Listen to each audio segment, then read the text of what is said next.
ओम शांति। भगवानु बात है। बाबा ने कहा कि संसार में ऐसा समय आएगा जब रक्त की नदियाँ बहेंगी। कैसे बहेंगी संसार में? तो रक्त की नदियाँ बहेंगी, परंतु एक नदी यहाँ भी बहेगी ब्राह्मण परिवार में, इस ब्राह्मण संसार में।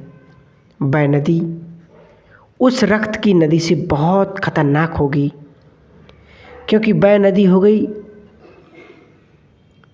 स्थूल। लेकिन बाबा कहते यहाँ पर पश्चाताप की, इस संसार की आत्मा तो दुखी होकर के शरीर छोड़ेंगे, परंतु इस ब्राह्मण परिवार में, इस ब्राह्मण समाज में खून के आंसुओं की नदियाँ बहेंगी। बह होंगे खून के आंसू, पश्चाताप के आंसू। आत्मा को महसूस होगा कि उसने हमें उसने हमें कहा, परंतु हमने नहीं किया। वह जो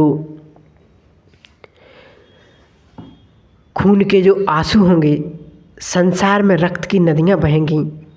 ऐसे 8 कारण बताए जाते हैं जिससे संसार का सर्वनाश होगा। एक कारण तो जो वैज्ञानिक कहते हैं, इस धरती के आसपास ऊपर नीचे कैसे ग्रह घूम रहे हैं, जिसका अगर एक टुकड़ा भी पृथ्वी पर गिर जाए तो पृथ्वी का सर्वनाश हो सकता है। 2013 में एक साइबेरिया में हुआ था, जिसमें 1600 लोग मर गए थे, एलियन अटैक। दूसरा कारण है, ये बताते कि सूर्य का जो स्टोन है, जो सूर्य की जो ऊर्जा जो फेंक रहा है, एक समय आएगा जब सूरज का तापमान इतना बढ़ जाएगा। आज दुनिया में हम चारों ओर सब कुछ दूषित हो रहा है। धरती, जल, वायु सब कुछ प्रदूषित हो चुका है। Greenhouse effect, black hole, hole cell theory, जो तापमान 1880 में धरती का था, उस बिंदु 8 डिग्री पर बढ़ चुका है। जो ग्लेशियर है, जब बर्फ़ पिघलेगा शुरू होगा तो क्या आएगी? सुनामी आएगी और सारा पानी शहरों में भरेगा। बाबा ने कहा 5 प्रकृति के खिलाड़ी खेल करेंगे, माया के 5 खिलाड़ी खेल करेंगे। पुरानी जो हमारे संस्कार हैं वो खेल करेंगे, भटकती हुई आत्माएं खेल करेंगी और तुम्हारी अपनी पुराने संस्कार। ऐसा अंतिम भयंकर दृश्य होगा। प्राकृतिक आपदाएं, एक प्राकृतिक आपदा आ जाती है तो हलचल हो जाती है। सोचो, यदि 5 तत्व एक साथ अटैक करेंगे तो एक महाभयंकारी विनाश हो जाएगा। तो उस समय हमारी कैसी स्थिति होगी? क्या हम अशरीरी हो सकेंगे? बाबा की सुबह की मुरली में बाबा ने कहा, आप ड्रिल मास्टर हो, ड्रिल मास्टर आए हैं तुम्हें ड्रिल सीखने और सिखाने। शारीरिक भाव क्या है? ऐसा एवर रेडीपन का अभ्यास हमें करना है कि उस समय जब विनाश का तांडव नृत्य होगा।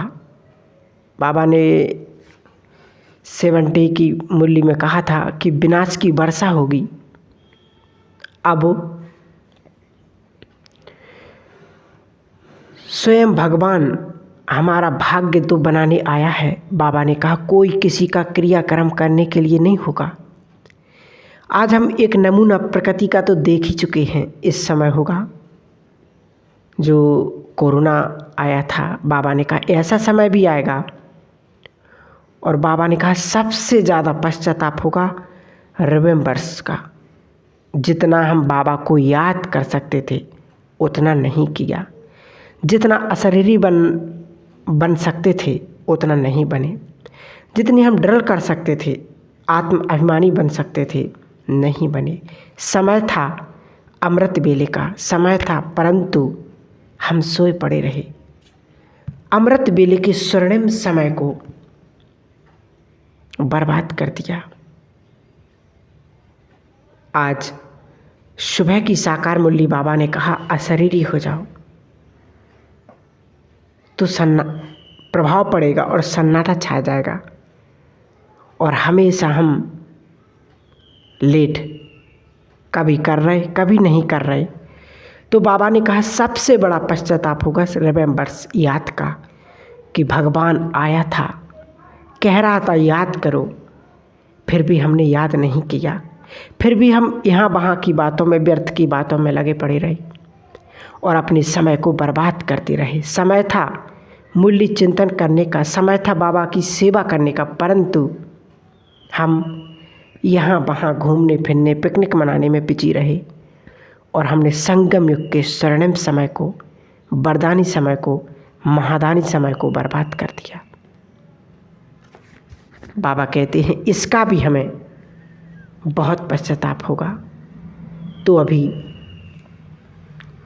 समय को देखते हुए अपना तीसरा नेत्र खोलकर